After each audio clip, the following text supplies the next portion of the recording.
Hello, Hariom. किरण family में आपका स्वागत है। श्रीमद् भागवत महापुराण पढ़ने जा रहे हैं। श्री गणेशाय नमः। ओम भूर्भुवः स्वः तत्सवितुर्वरेण्यं भर्गो देवस्य धीमहि धियो यो न प्रचोदयात्।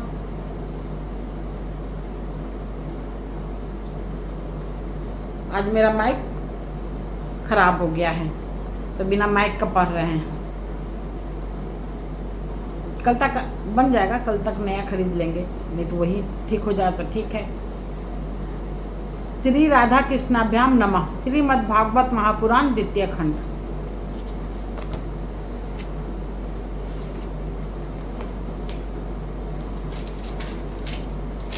दशम स्कंध। अतः द्विचत्वारिंशो अध्याय, 42वां अध्याय। कुब्जा पर कृपा, धनुष भंग और कंस की घबराहट। श्री सुखदेव जी कहते हैं, परीक्षित, इसके बाद भगवान श्री कृष्ण जब अपनी मंडली के साथ राजमार्ग से आगे बढ़े तब उन्होंने एक युवती स्त्री को देखा। उसका मुंह तो सुंदर था परंतु वह शरीर से कुबरी थी, इसी से उसका नाम पड़ गया था कुब्जा। वह अपने हाथ में चंदन का पात्र लिए हुए जा रही थी। भगवान श्री कृष्ण प्रेम रस का दान करने वाले हैं। उन्होंने कुब्जा पर कृपा करने के लिए हंसते हुए उससे पूछा, सुंदरी, तुम कौन हो? यह चंदन किसके लिए ले जा रही हो?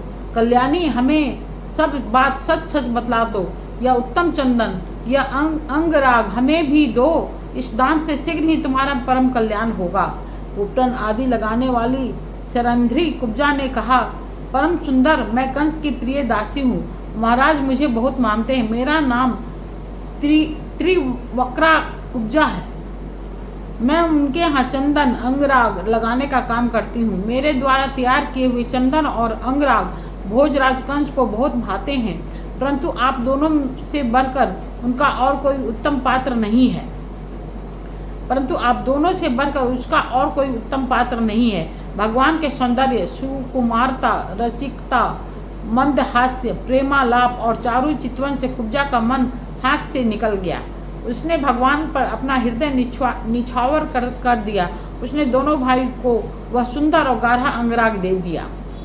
तब भगवान श्री कृष्ण ने अपने सांवले शरीर पर पीले रंग का और बलराम जी ने अपने गोरे शरीर पर लाल रंग का अंगराग लगाया तथा नाभि से ऊपर के भाग में अनुरंजित होकर वे अत्यंत सुशोभित हो गए। भगवान श्री कृष्ण उस कुब्जा पर बहुत प्रसन्न हुए। उन्होंने अपने दर्शन का प्रत्यक्ष फल दिखलाने के लिए 3 जगह से टेढ़ी किंतु सुंदर मुख वाली कुब्जा को सीधी करने का विचार किया। भगवान ने अपने चरणों से कुब्जा के पैरों के दोनों पंजे दबा दिए और हाथ ऊंचा करके 2 उंगली उसकी ठोरी में लगाई तथा उसके शरीर को तनिक उचका दिया। उचकाते ही उसके सारे अंग सीधे और समान हो गए। प्रेम और मुक्ति के दाता भगवान के स्पर्श से वह तत्काल विशाल नितंब तथा 3 पयोधरों से युक्त एक उत्तम युवती बन गई। उसी क्षण कुब्जा रूप, गुण और उदारता से संपन्न हो गई। उसके मन में भगवान के मिलन की कामना जाग उठी। उसने उनके दुपट्टे का छोर पकड़कर मुस्कुराते हुए कहा, वीर शिरोमणे, आइए घर चलें। अब मैं आपको यहाँ नहीं छोड़ सकती क्योंकि आपने मेरे चित्त को मथ डाला है। पुरुषोत्तम, मुझ दासी पर प्रसन्न होइए। जब बलराम जी के सामने ही कुब्जा ने इस प्रकार प्रार्थना की तब भगवान श्री कृष्ण ने अपने साथ ही ग्वाल बालों के मुंह की ओर देखकर हंसते हुए उससे कहा, सुंदरी, तुम्हारा घर संसारी लोगों के लिए अपनी मानसिक व्याधि मिटाने का साधन है।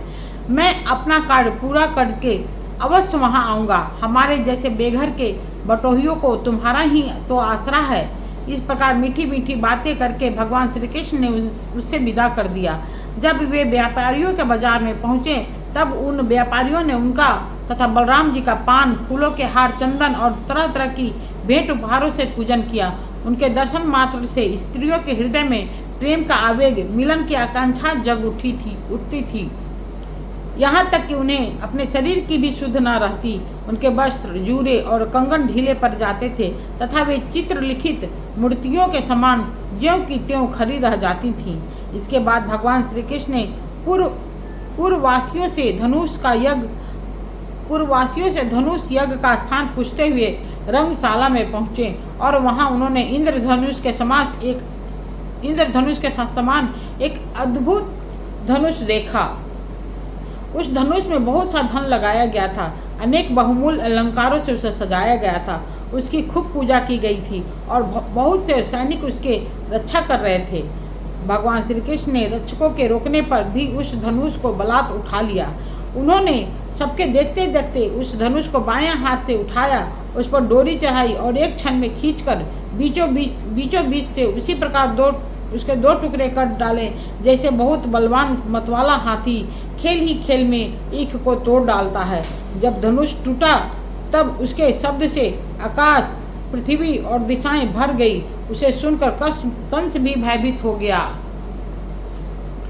अब धनुष के रक्षक आतताई असुर अपने सहायकों के साथ बहुत ही बिगड़े। वे भगवान श्री कृष्ण को घेर कर खड़े हो गए और उन्होंने पकड़ लेने की इच्छा से चिल्लाने लगे, पकड़ो, बांध लो, जाने ना पावे।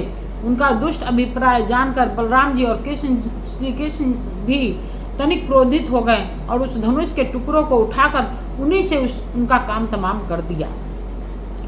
उन्हीं धनुष खंडों से उन्होंने उन असुरों की सहायता के लिए कंस की भेजी हुई सेना का भी संहार कर डाला।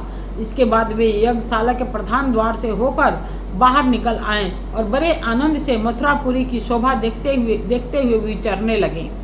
जब नगर वासियों ने दोनों भाइयों के इस अद्भुत पराक्रम की बात सुनी और उनके तेज साहस तथा अनुपम रूप को देखा, तब उन्होंने यही निश्चय किया कि हो न हो ये दोनों कोई श्रेष्ठ देवता हैं।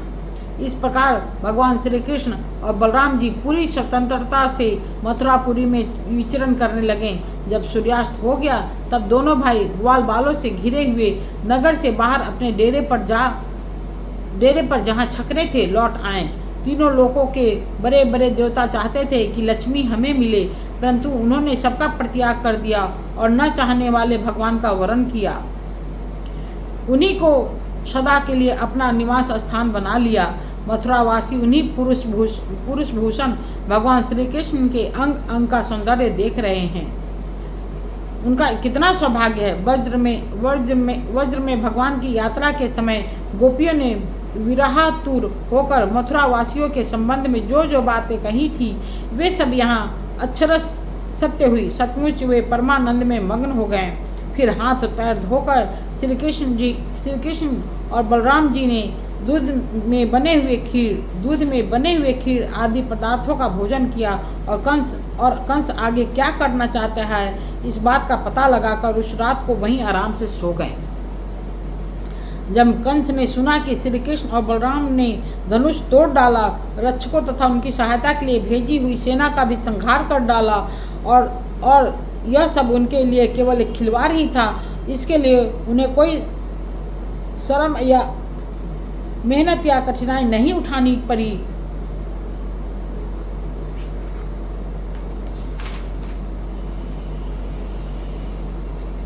वह बहुत ही डर गया। उस दुर्बुद्धि को बहुत देर तक नींद नहीं आई।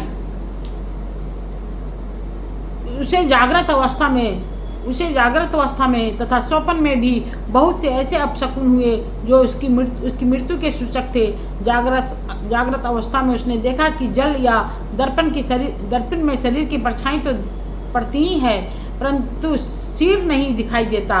उंगली आदि की आर न होने पर भी चंद्रमा, तारे और दीपक आदि की ज्योतियां उसे दो दिखाई पड़ती है। छाया में छेद दिखाई पड़ता है और कानों में उंगली डालकर सुनने पर भी प्राणों का घू घू शब्द नहीं सुनाई पड़ता। वृक्ष सुनहले प्रतीत होते हैं और बालू या कीचड़ में अपने पैरों के चिन्ह नहीं दिख पड़ते। कंस ने स्वप्न अवस्था में देखा कि वह प्रेतों के गले लग रहा है, गधे पर चढ़कर चलता है और विष खा रहा है। उसका सारा शरीर तेल से तर है, गले में जपा कुसुम उड़हुल की माला है और नग्न होकर कहीं जा रहा है। स्वप्न और जागृत अवस्था में उसने इसी प्रकार के और भी बहुत से अपशकुन देखे। उनके कारण उसे बड़ी चिंता हो गई। वह मृत्यु से डर गया और उसे नींद न आई। परीक्षित जब रात बीत गई और सूर्य नारायण पूर्व समुद्र से ऊपर उठे तथा राजा कंस ने मल्ल कीड़ा दंगल का महोत्सव प्रारंभ कराया, राज कर्मचारियों ने रंग भूमि को भली भांति सजाया, तुरही भेरी आदि बजने लगे। लोगों के बैठने के मंच, फूलों के गजरों झंडियों, वस्त्र और बंधनवारों से सजा दिए गए। उन पर ब्राह्मण, क्षत्रिय आदि नागरिक तथा ग्रामवासी सब यथास्थान बैठ गए। राजा लोग भी अपने अपने निश्चित स्थान पर जा डटे। राजा कंस अपने मंत्रियों के साथ मंडलेश्वरों, छोटे छोटे राजाओं के बीच में सबसे श्रेष्ठ राज सिंहासन पर जा बैठा। इस समय भी अपशकुनों के कारण उसका चित्त घबराया हुआ था। तब पहलवानों के ताल ठोकने के साथ ही बाजे बजने लगे और गर्वीले पहलवान खूब सज धज कर अपने अपने उस्तादों के साथ अखाड़ों में आ उतरे। चाकुर, मुष्टिक, कूट, सल और तोसल आदि प्रधान पहलवान बाजों की सुमधुर ध्वनि से उत्साहित होकर अखाड़े में आकर बैठ गए। इसी समय भोजराज कंस ने नंद आदि गोपों को बुलवाया। उन लोगों ने आकर उसे तरह तरह की भेंटें दी और फिर जाकर वे एक मंच पर बैठ गए।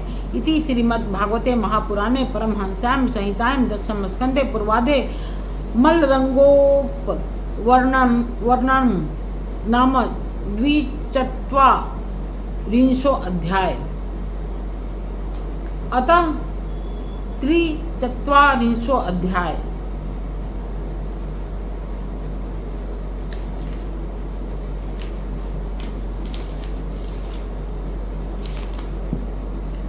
ओम भूर्भुवः स्वः तत्सवितुर्वरेण्यं भर्गो देवस्य धीमहि धियो यो न प्रचोदयात्। ठीक है दोस्त, हरि ओम।